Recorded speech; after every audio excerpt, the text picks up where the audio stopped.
Bigyan po natin muli na isang lakas na palakpak ang ating Panginoon!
Jesus, ika'y natilain magpagkailanman. Narapat ka sa papuri, tuwalhati at magsamba. Itataas ang ngalan mo, Ama. Itataas ang ngalan mo, Ama. Itataas ang ngalan mo, Ama.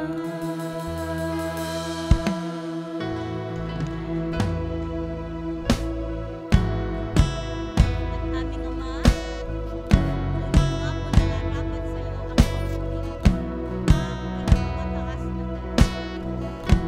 Ikaw ay dakila at walang katulad mo. Ikaw, O Diyos, ay napakabuti sa aming mga buhay.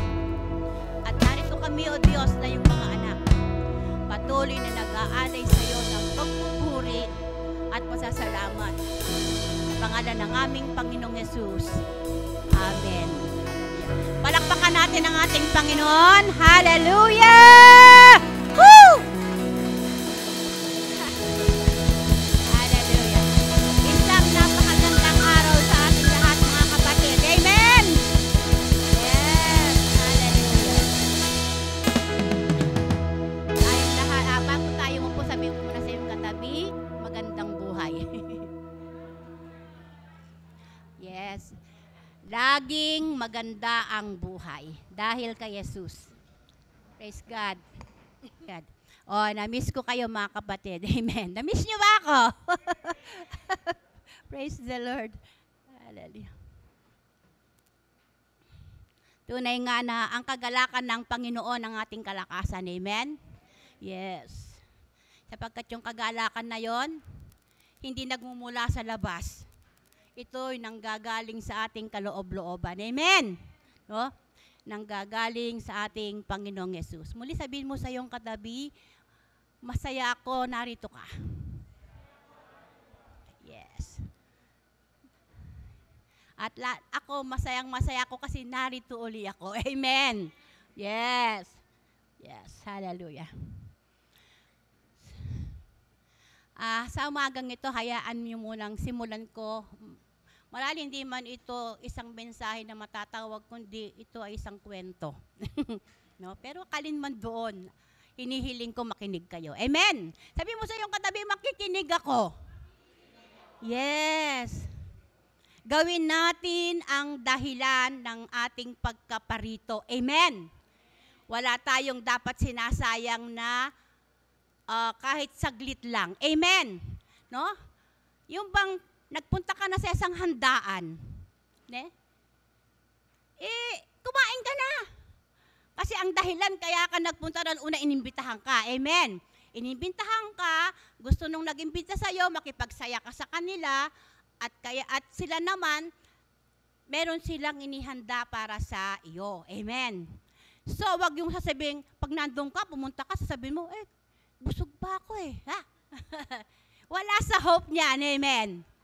Ang Hope Family, kapag nagpunta sa isang handaan, inimbitaan siya, hindi siya nahihiya, amen. No? Talagang kakain yan, amen. No? Kakain yan talaga. At merong pang baon, Sharon. Yes. Bawal dito, yung uuwi ka na hindi ka nabusog. Hindi baling busog na busog ka. Huwag ka lang hindi nabusog. Amen. No? Yes. Kaya sabi mo sa iyong katabi, makikinig ako. Yes, makikinig ako. Yeah. Yes. Yes. So, tanungin ko kayo mga kapatid.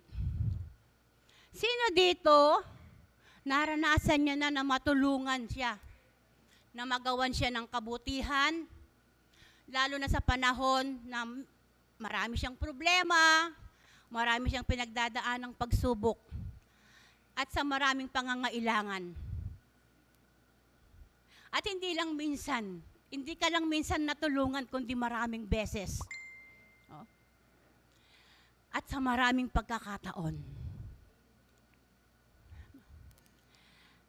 Dumating ka din ba sa punto na kung saan sa sobrang appreciation mo, yung na-overwhelm ka doon sa kabutihan ng taong yun sa'yo o ng mga taong yun sa'yo, ay naitanong mo na ba yung tanong na, paano kita mapapasalamatan?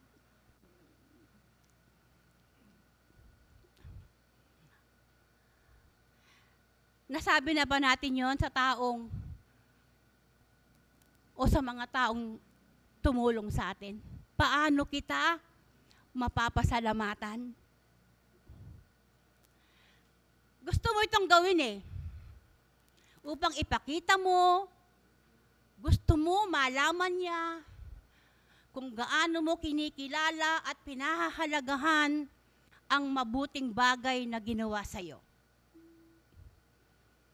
Walang ibang rason kundi yon. Amen. Panahon ngayon ng graduation. Salamat sa Diyos. May mga kapatid tayo dito, nag-graduate na ng college. Amen. Sila ay tatahak na naman sa panibagong journey ng kanilang mga buhay. At kung alam ko, na kung paano sila dinala ng Diyos sa kalalagayan nila na makapag-graduate, ano man yung mga nasain pa ng kanilang mga puso, makapangyayari ito. Amen? Yes. Sapagkat ang Diyos natin ay mabuti. Ang ating Ama ay napakabuti sa ating mga buhay. Panahon ngayon ng graduation at nakakatuwa, na may mga graduates na nagpopos ng pasasalamat at acknowledgement, una sa Diyos, sa mga magulang, sa mga guro, sa paaralan, at sa mga taong may bahagi kung bakit narating niya ang pagtatapos ng matagumpay. Mga taong nagpalakas ng loob niya, sumuporta sa iba't ibang kaparaanan na nagbigay ng inspirasyon sa kanya. Meron kayong nababasang mga ganon sa mga nag-graduates na nag-e-express sila ng kanilang pasasalamat? Amen? No? Ako, meron akong nabasa. Yes. So isang napakagandang kaugalian. Hindi man hinihingi ng taong tumulong, ngunit kung kusang ibinibigay ay napakasarap sa pakiramdam. Hindi ba yung salitang salamat? Maganda sa pagdinig. Amen? Yes. At lalo pang nagbibigay ng inspirasyon upang ipagpatuloy ang pagtulong dahil nakikita niyang ito'y lubos na pagpapala sa taong tumatanggap. Sinubukan mo na ba ang magtanong? Sinubukan mo na ba ang magtanong? Paano kita? Paano ko kayo mapapasalamatan? At kung ikaw naman ang taong iyon na tumulong, paano mo sasagutin? Kung tatanungin ka ng taong tinulungan mo, paano ka mapapasalamatan?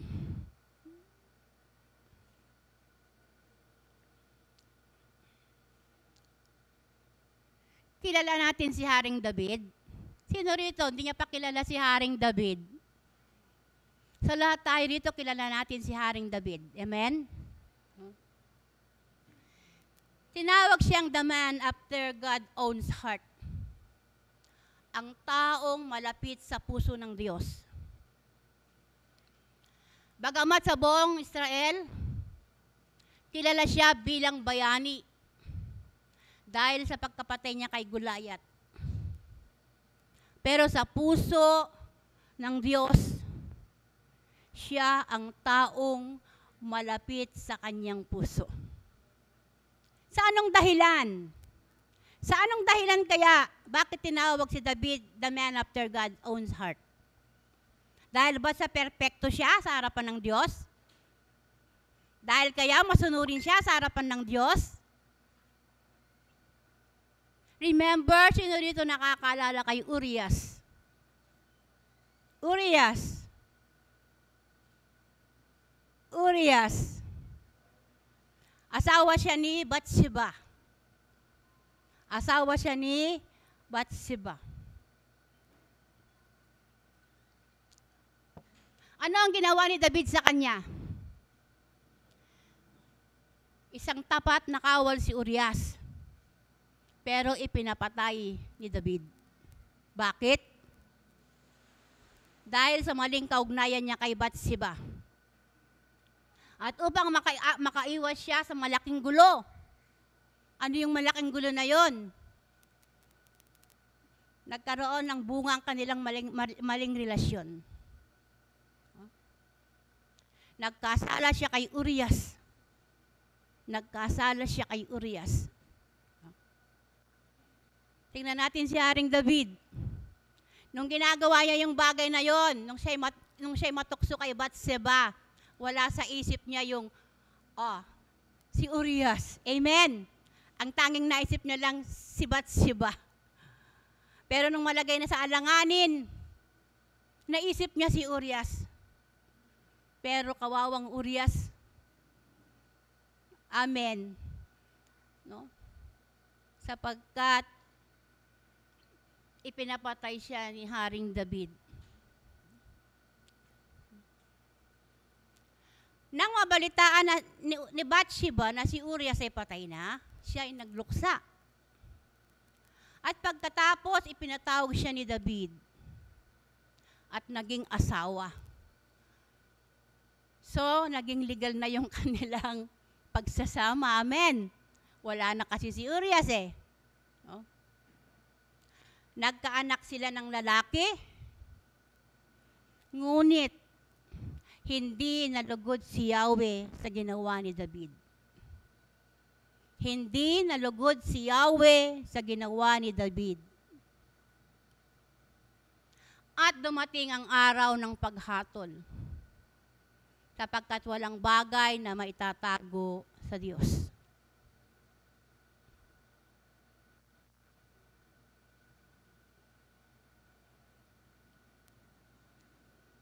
Isinugo ni Yahweh kay David ang propetang Sinatan.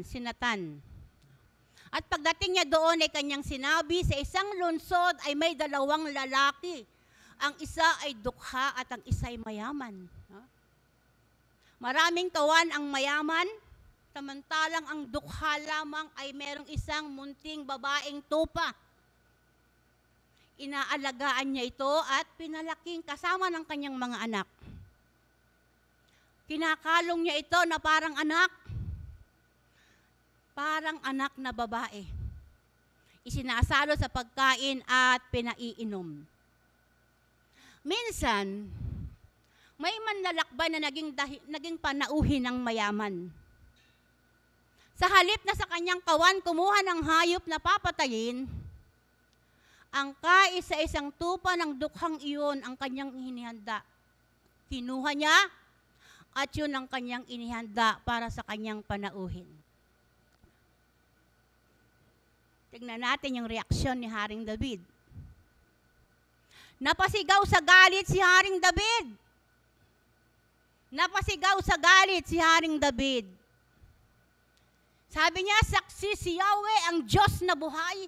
Dapat mamatay ang taong yan. Dapat mamatay ang taong yon. Kailangang magbayad siya ng 4 na beses sa kanyang ginawa. Sapagkat inapi niya ang dukha. Nagalit siya, amen? Nagalit siya dun sa taong kumuha nung nag-iisang tupang babae ng dukha. Samantalang napakarami niyang kawan. So nagalit si Haring David. At sinabi naman agad ni Nathan, ikaw ang taong yon. Sabi ng propeta Nathan kay David, ikaw ang taong yun. Ikaw ang taong kumuha sa nag-iisang alaga ng dukha. Nag-iisang munting babaeng tupa. Ikaw yon, Haring David. ikaw yun. At sinaysay ni Nathan ang mga pinasasabi ng Diyos sa kanya. At ito ang pinasasabi ng Diyos sa kanya. Nating mababasa sa 2 Samuel, pakipos nga. 2 Samuel 12. Simulan natin sa una. Pero ilagay nyo yung buo. Sige. David, sige pa. Sige pa. 12. Sige. Sige pa. Mga 12, Samuel 12 to 14. Sige, tingnan.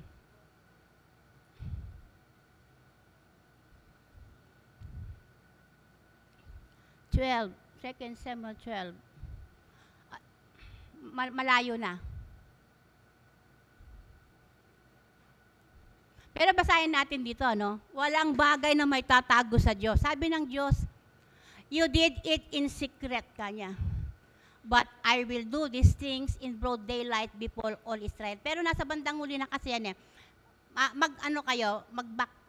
Mag-back muna kayo.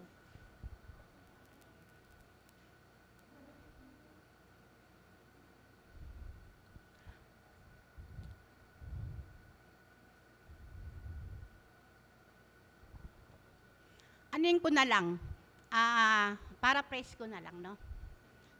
Ang sabi ng Diyos, ang pinasasabi ng Diyos kay Nathan para kay David, ayan. Pero meron pang mauuna dyan. Yan.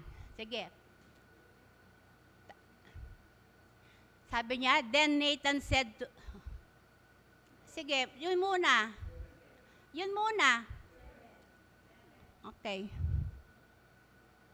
Sabi niya rito, then Nathan said to David, you are the man.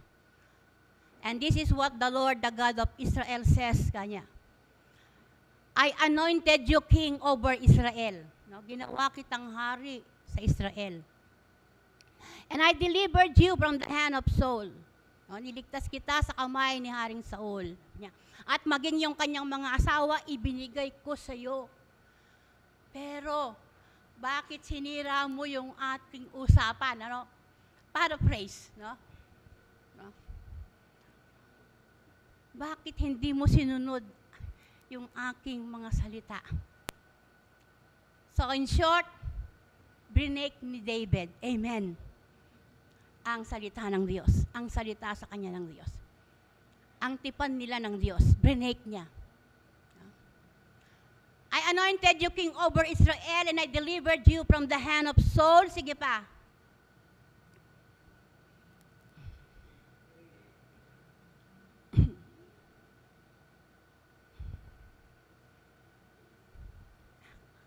Okay. So yun na yun, no?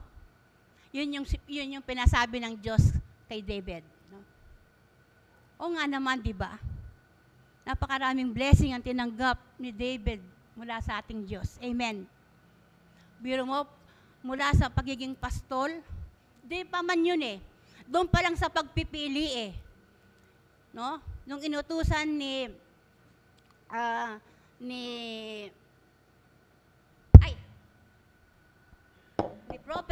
Prophet Samuel, nung inutusan siya ng Diyos para maghanap ng magiging kapalit ni Haring Saul, wala man siya doon eh, di ba?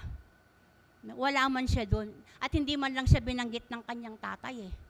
Ito yung mga anak ko, pero diyan sinabi na meron pa siyang isang anak na si David.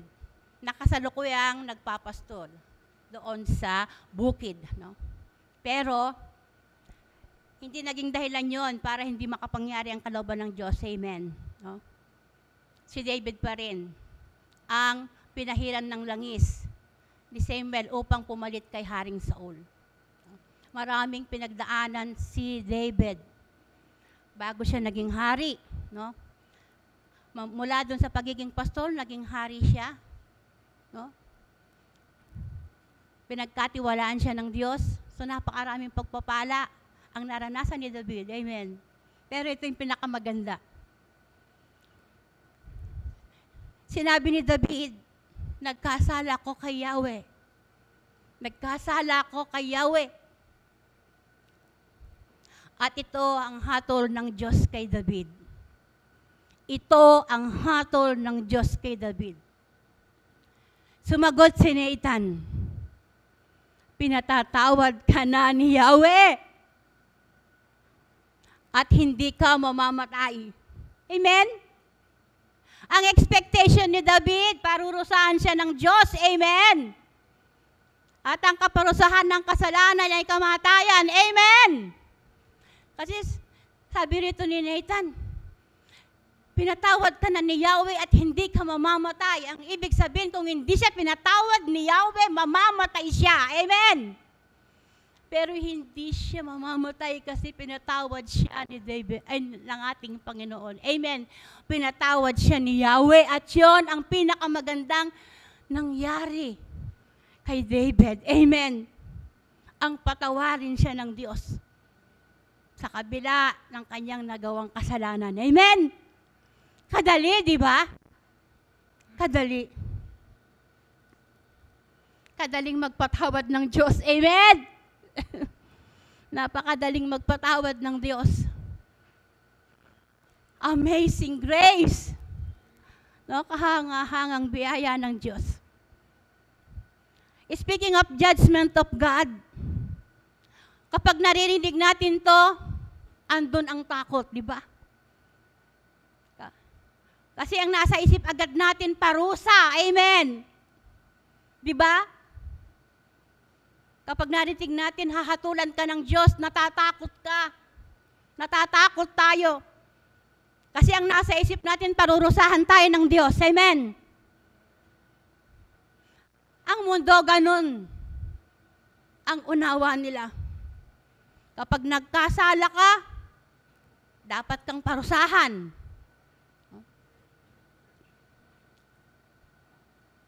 Kapag ka judgment, ang nasa isip, parusa agad. Parusa agad.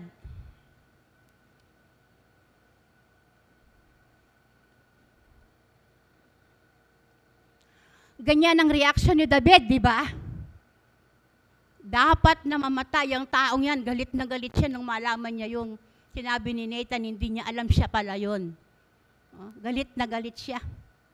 Ganyan ang reaction ni David sa taong nakasala. Dapat mamatay ang taong yan.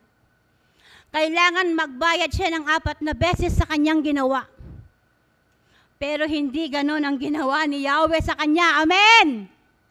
Hindi ganon ang ginawa ni Yahweh sa kanya. After ipakita sa kanya ang maling nagawa niya, yung kanina, yung binasa ko, yung sinaysay ko dito in paraphrase. At ang magiging bunga nito, pinatawad siya at hindi namatay. Amen! Pinatawad si David at hindi namatay. O anak, nagkasala ka, nagkamali ka, naging pasaway ka, pero pinatatawad na kita. Amen! Yes! Tayo nga kung minsan ang hirap nating magpatawad sa mga anak nating nagkasala sa atin. Amen! Nagbibilang pa yan ng araw. Kung minsan linggo, minsan buwan, minsan taon. Minsan kung kailan na lang mamamatay yung magulang, doon pa lang niya patatawarin yung anak niya. Amen? Pero ito, napakadali. Amen? No? Sapagkat ang paghatol ng Diyos ay hindi katulad ng paghatol ng tao. Buhay ang dulot ng paghatol ng Diyos. Hindi kamatayan. Ipakikita ang ating mga kamalian upang mula doon ay makapagsimula tayong muli tungo sa bagong buhay. Ito ka, anak. Ito ang mga ginagawa mo. Kikita ko lahat yan. Pero gusto kong malaman mo, mahal kita. Amen? Mahal kita. At gusto ko mapabuti ang buhay mo. Di ba ganito parati ang magulang sa kanyang mga anak? Amen?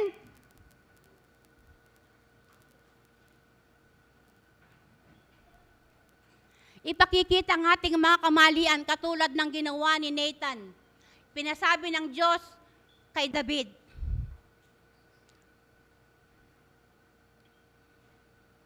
Ipakikita ang ating mga kamalian upang mula doon ay makapagsimulang muli tungo sa bagong buhay. At dito mas lalong nakita ni David, mas lalong naranasan ni David ang kabutihan at kahabagan ng Diyos. Kaya nga ang biyaya at ang habag ng Diyos laging magkasama yan. Amen. Hindi natin ito mapaghihiwalay, mga kapatid. Amen.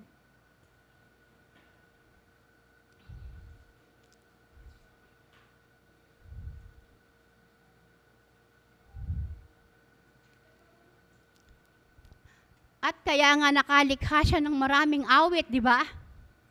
Halos yung buong awit, yung salmo. Magmula sa Salmo 1 hanggang sa Salmo 150 ba yun? O mas ano pa?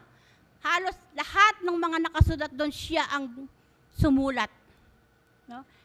Nakalikha siya ng maraming awit na nagpapahayag ng kanyang pagkilala sa kadakilaan ng Diyos.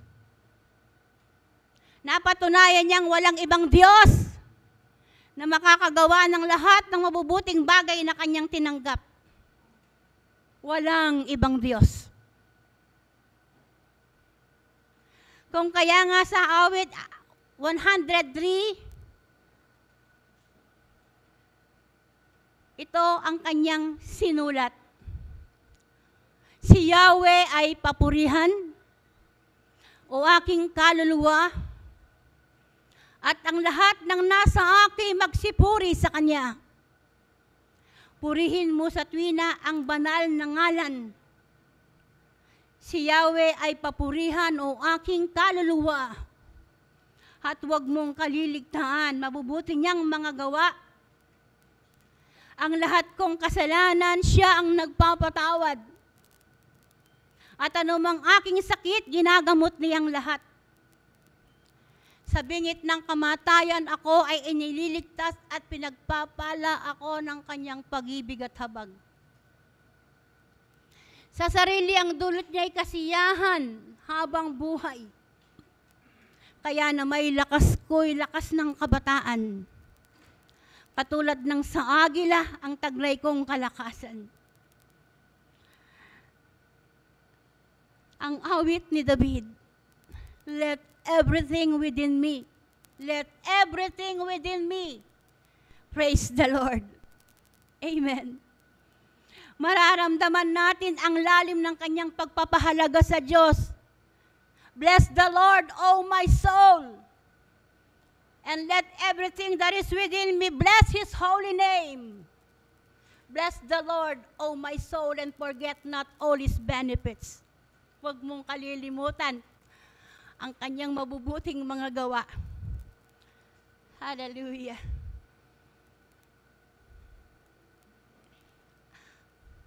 Natanim sa puso ni Haring David ang kabutihan ng Diyos sa kanya. Isa lamang ito sa mga awit na kanyang nalikha mula sa kaibuturan ng kanyang pagkataong loob sa pagbibigay ng pagpupuri sa Diyos. Kaya naman sa awit 116 and 11-14, ito ang kanyang nasabi, nasaysay. Kay Yahweh na aking Diyos, anong aking ihahandog? Sa lahat ng kabutihan na sa akin ay kaloob. Ang handog ko sa dambana ay inuming masarap bilang pagkilala sa ginawang pagliligtas. Sa tuwinang magtitipon ang lahat ng kanyang hirang, anumang pangako ko ay doon ko ibibigay. Napakagandang awit. Amen? Hallelujah. Nakapagtanong na rin ba tayo ng katulad ng tanong ni David? Nakapagtanong na rin ba tayo katulad ng tanong ni David? Paano kita mapapasalamatan o Diyos sa lahat ng iyong kabutihan sa akin? Sa ibang salin, how can I repay you, O Lord, for all the good things na ginawa mo sa akin? What can I offer? What can I render?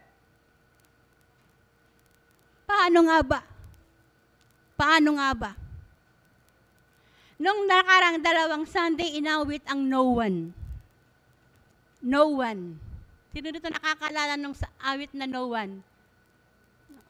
Yahweh, Yahweh, holy is your name. I will not put your name in vain. Diba? Ni-request ko uli yun. Awitin nila nung susunod na Sunday. Kaya lang hindi ako nakarating. Amen. No? Hindi ako nakarating. Yes. Alam niyo mga kapatid, nang unang narinig ko ito, ang lakas ng impact sa akin ng awit na ito.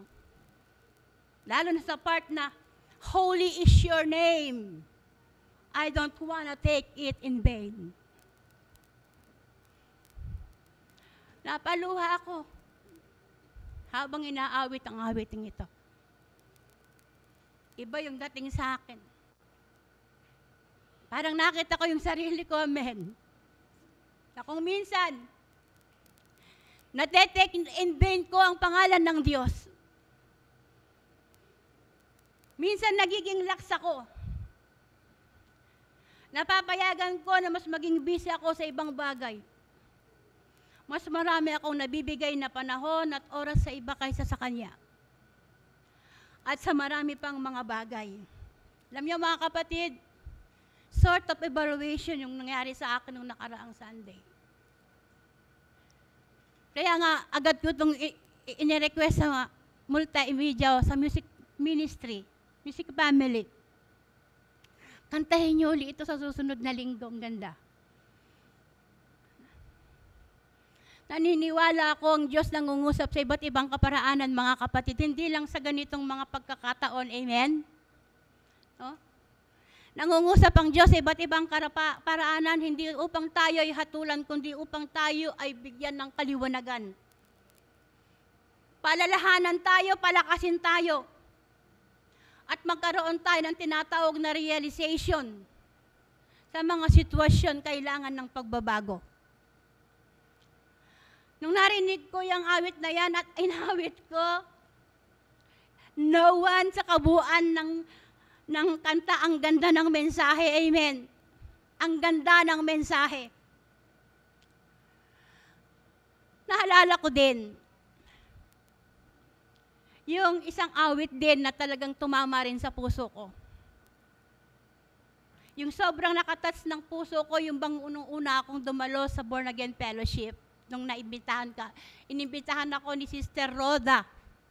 Pero ang nangyari, dahil nung mag-attend ako, conference naman ng Methodist sa Dagupan. So nag-attend sila Sister Rhoda. Magkakasama kasi kami dati sa Methodist. So kami ng kapatid ko ang dumalo. Doon sa badahin nila, Bader Lagmay.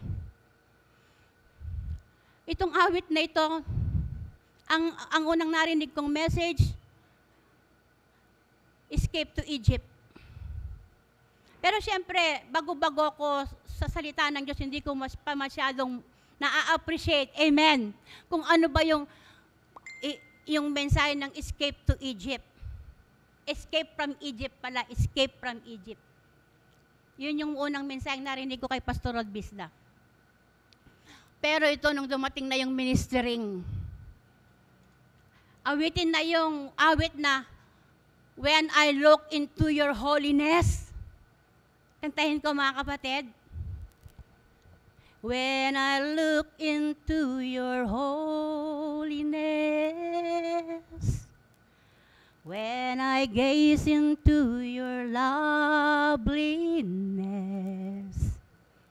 when all things that surround become shadows in the light of you. When When I found the joy of reaching your heart, when my will becomes enthroned in your love, when all things that surrounds become shadows in the light of you. Dito ako umiyak ng umiyak. I worship you.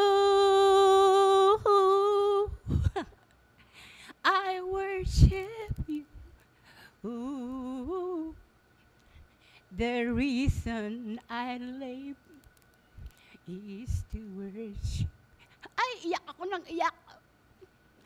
Iyak ako ng iyak at talagang umiyak ako ng umiyak. Siguro ako yung ang lakas umiyak.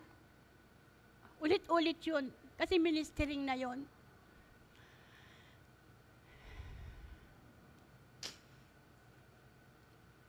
The reason I live is to worship you.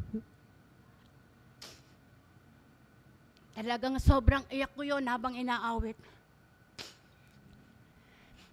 At doon ko din talaga naranasan ang isang karanasang nagpabago ng aking buhay. Sapagkat tinanggap ko hindi lamang espiritual na kagalingan, kundi tumanggap ako ng physical na kagalingan. Kuwari kasi kami ng Methodist, hindi ako makakanta kasi meron akong goiter. Pag kumakanta ako, hindi lumalabas yung boses para akong sinasakal. Pero yung time na yon, tinanggap ko yung kagalingan kasi ministering yun eh.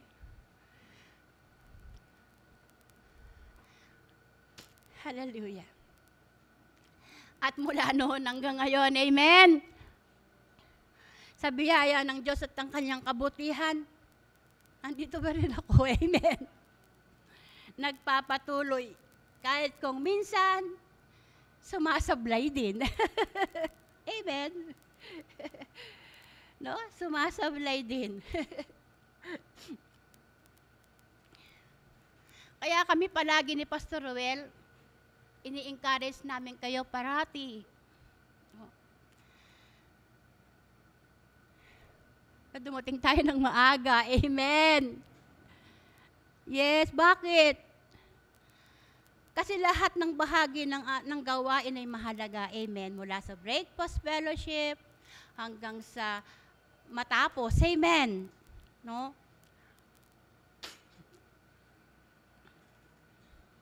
Maaring minsan mag-skip tayo ng breakfast. Di ba? Kasi ang aga nga 8.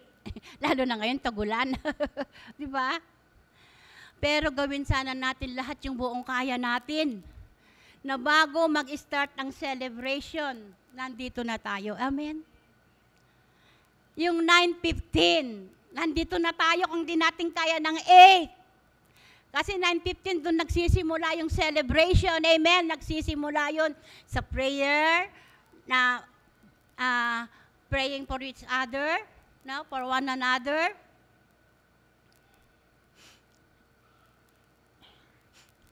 Pagkatapos yung ano, di ba kasarap magpuri sa Diyos habang umaawit tayo? Yes! Yes! Saka mga kapatid, palakpakan natin ang music team. Hindi ba masaya rin naman sila na nagpapaawit kung meron silang puno yung upuan na yan? Amen? Yes! Act of gratitude. Amen. Busy ang mga yan, estudyante sila eh. Amen. Hindi nila hawak ang kanilang oras. Pero ibinibigay nila yung kanilang oras na pwede nilang ipagpahinga. Amen. Kasarap kayang magpurit, umawit. Amen. At mas masarap magpurit, umawit kung sama-sama tayong lahat, mga kapatid. Amen. Yes! Lagi kong sinasabi, sa awit pa lang may mensahe na bakit ko sinasabi, karanasan ko. Amen. At hindi ko rin makalimutan karanasan din ni Pastor Rowel. Karanasan din ni Pastor Rowel. Sa pagkakataong ito, tayo nagpupuri ng sama-sama, malayo tayo magbukas ng ating puso sa Diyos. Di ba? Si Sister Rosie nga, di lang nga siya umiiyak kayo ng malakas, tumatawa na lang siya ng malakas, amen? Pero noon, pag narinig natin yan na umiyak ng malakas, alam natin may pinagdadaanan yan, amen? Pwedeng hindi niya masabi sa'yo, pero nasasabi niya kay Lord, amen? Kahit hindi naman siya nagsasalita, kundi iyak lang siya ng iyak, amen? Pero alam niyo bang bawat luha na pumatak sa ating mata, mahalaga sa Diyos, amen? Mahalaga sa Diyos, alam ng Diyos. Kaya nga sa mga panahon na tayo ay nagsasama, nagse-celebrate, nagpupuri, umaawit sa Diyos, nagpa-hallelujah, amen, merong himalang nangyayari, amen. Merong himalang nangyayari. Hallelujah. I will not put the name of the Lord in vain. Ang salitang vain, may iba't ibang kahulugan conforme sa paggamit ng salita. The word vain sa awit na no one ang dumating sa akin. Hindi ko ipagwawalang bahala ang banal na pangalan ni Yahweh. Igagalang ko ang banal na pangalan niya. Pahahalagahan ko ang banal na pangalan ni Yahweh. Yon ang dumating sa akin. Hindi ko papayagan na ipagwalang bahala ang pangalan ni Yahweh. Hindi ko papayagan ipagwalang bahala ang pangalan ng Diyos. Maybe ang Diyos natin nalulungkot din at nasasaktan. Kapag tinetake for granted natin siya. Yung minsan ba kapag kami pagpipilian ka, nagiging option lang siya. Isa lang siya sa mga option mo. Natin. Pwede siyang hindian. Pwedeng hindi siputin. At paghintayin. Pero kapag all is well, lalo na kapag all is well, nakakalimutan pa siya. Amen. Bakit? Bakit kaya pumasok sa isip ko nalulungkot din ang ating Panginoon? Si Jesus na lang. Si Jesus na lang. Sino ito naalala niyo yung 10 ketongin na pinagaling ni Jesus? Naalala niyo mga kabataan? Yung 10 ketongin na pinagaling ni Jesus, yung may leprosy. Diba 10 sila? Pero ilan ang bumalik? Ilan ang bumalik? Ilan ang bumalik? Isa. Isa lang ang bumalik na nagpasalamat kay Jesus. Pwedeng hindi na rin kumibo si Jesus, di ba? Pero, anong sabi niya? Di ba 10 kayo? Di ba 10 kayo? Bakit isa ka na lang bumalik? Di ba? Sa pakalagay niyo, nung binanggit ni Jesus Christ yun, masaya siya? Masaya kaya siya? 10 kayo eh! 10 kayo eh! Bakit ikaw na lang bumalik? Amen! Siyempre malungkot siya, amen! Malungkot siya.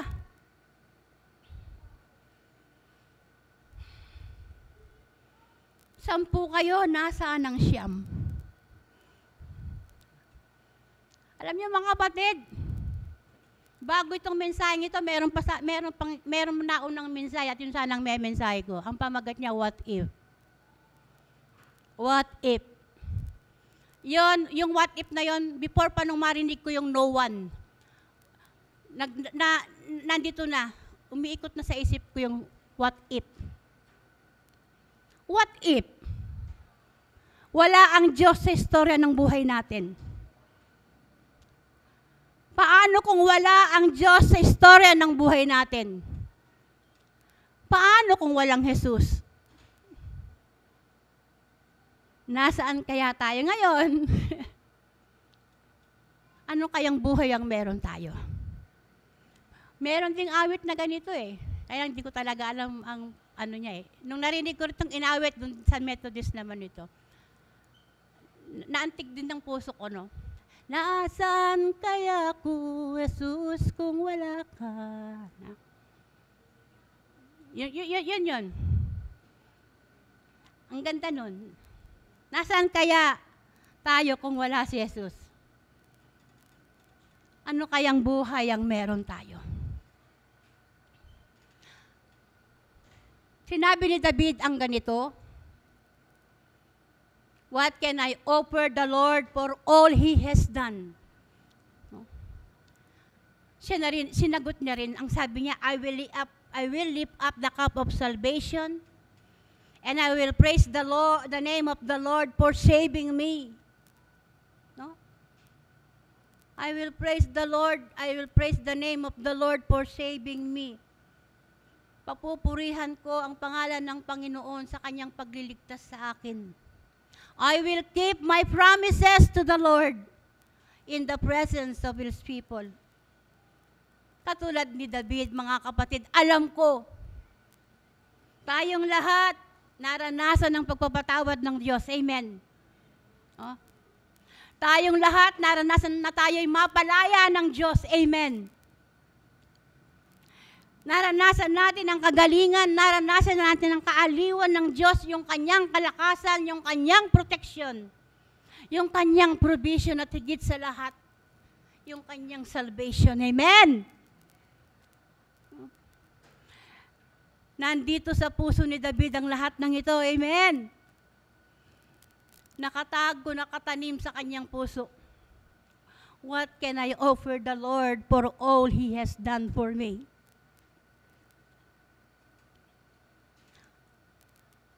Tanong na ang tanging makasasagot ay ikaw at ako. Amen. Yes? At dalhin tayo ng tanong na ito sa mas malawak pang pangunawa, sa biyaya, sa kabutihan, at pag-ibig ng Diyos. Amen. Hindi ba? Kung minsan, mas mainam din tanungin din natin ang ating mga sarili. Amen. Sa lahat ng ginawa ng Diyos na ating naranasan sa buhay natin, ano ang aking maihahandog sa iyo? Amen. What can I offer to the Lord for all His goodness to me? What can I offer to the Lord for all His goodness to me? Makita natin palagi, mga kapatid, yung buhay natin, yung ating mga sarili. Sobrang blessed tayo. Amen. Sobrang blessed na blessed tayo. Amen. Oh? Na kahit madalas, nandun tayo sa maraming mga, nakakaharap tayo ng mga maraming problema, sinusubukan tayo sa maraming kaparaanan. Amen. Minsan, pakiramdam natin, di natin kaya. Minsan, pakiramdam natin, parang bibigay ka na. No? Minsan, pag nakita mo, maraming bagay na wala sa'yo. Di ba? Manalulungkot ka na. Pero ito yung magpasaya sa atin parati. Amen. Sobrang blessed ang buhay natin, mga kapatid. Sobrang blessed ang buhay natin. Kahit marami tayong pinagdadaan ng hirap. Amen. No, sobrang blessed ang buhay natin. Dahil una, naranasan natin ang pagliligtas ng Diyos. Hindi tayo hinatulan ng Diyos. Hinatulan tayo sa mamamagitan ng kanyang pag-ibig at hindi ng parusa. Amen. Sabihin mo sa iyong katabi, mahal na mahal ka ng Diyos. Yes! At lagi mo ding sabihin sa sarili mo yan. Palakasin mo yung sarili mo. Sabihin mo, mahal na mahal ako ng Diyos. Amen? Yes! Hallelujah. Sino rito nararanasan niya minsan, gigising siya ng umaga, wala sa mood. Minsan parang naiinis siya, hindi naman niya alam kung ano yung kinaiinisan niya, di ba? Hindi rito nararanasan niya, ako nararanasan ko yun. Minsan parang Meron akong kagalit, wala naman. Naiinis ako, naboboring ako. Pero mga kapatid, ang kaaliwan ko talaga, sabi ko,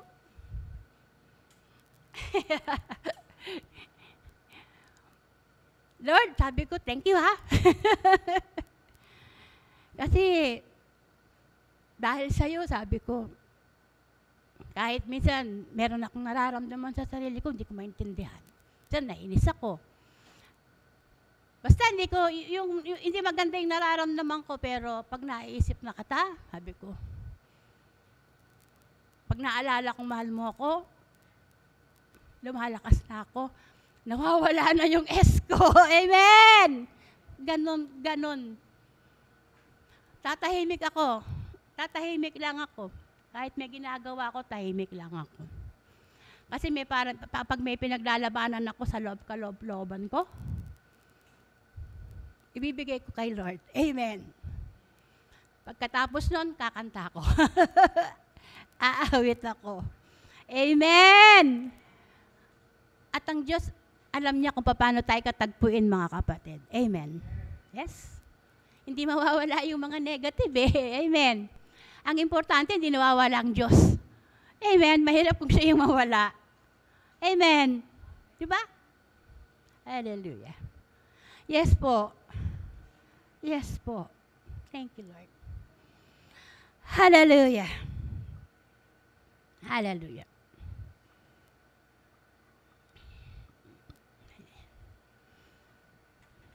Tayo manalangin, mga kapatid. Hallelujah. Yes. Aming Ama, lubos kaming nagpapakumbaba sa iyong harapan.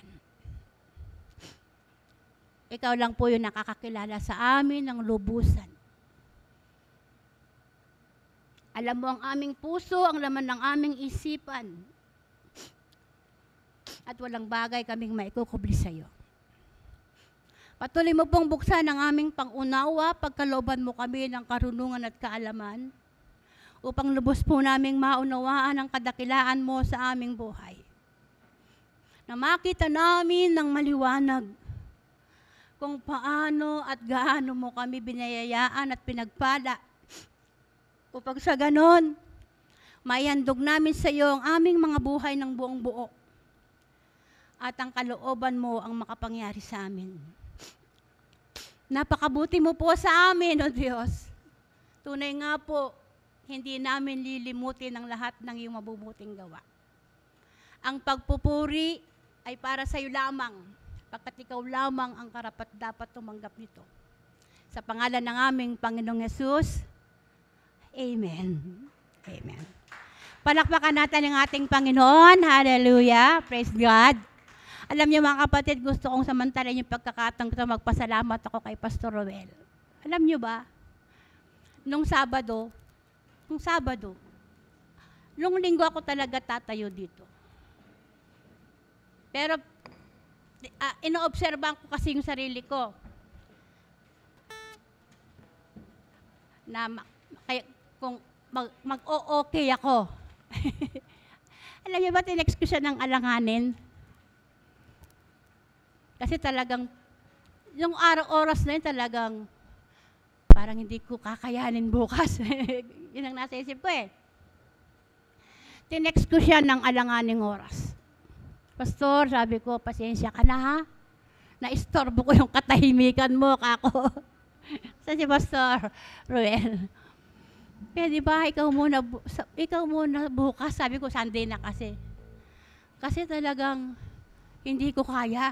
Sabi ko. Medyo tinitignan ko kung sasagot siya. Titignan ko. Medyo mga ilang Tapos sumagot siya. Opo nang. Alam niyo bang kahirap yun? Amen? No? Siesta ka.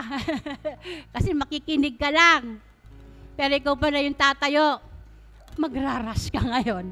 Siguro kapuyat ni Pastor Roel noon. Pastor Roel, salamat. Amen.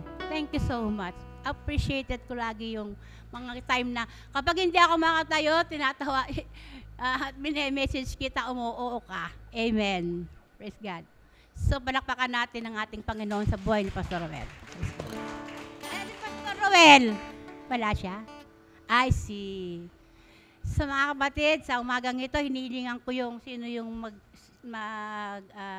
share ng offering. Meron ba?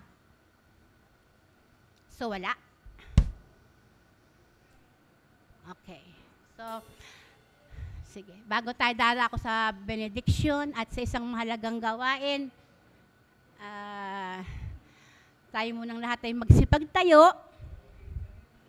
At alam nyo na, sa Hope, walang pilitan, amen? Pero nagbibigay tayo ng masaya at kusang loob. Yes. Thank you, Father God, sa pusong ipinilagay mo sa amin upang tunay nga po sa lahat ng bagay na ukol sa iyo, kami laging maging masaya. At nagagalak kami sa oras na ito, Diyos, na magkaloob sa gawain ito. Sa pangalan ni Jesus, Amen. The Lord bless you and keep you all the time.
Tayo pong lahat ay tumayo.